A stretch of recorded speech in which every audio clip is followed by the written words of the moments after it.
Вам капусту, чтобы в доме не было пусто. И когда не были врозь, мы подарим вам этот гвоздь.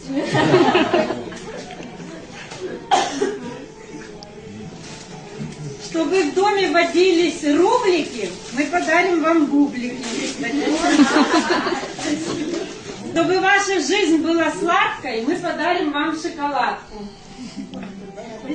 Чтобы ваша жизнь была необычайная, мы подарим вам ложки чайные. Вы мирились сразу, мы дарим вам эту вазу. И подарим вам плед, чтобы укрывал вас от всяких бед.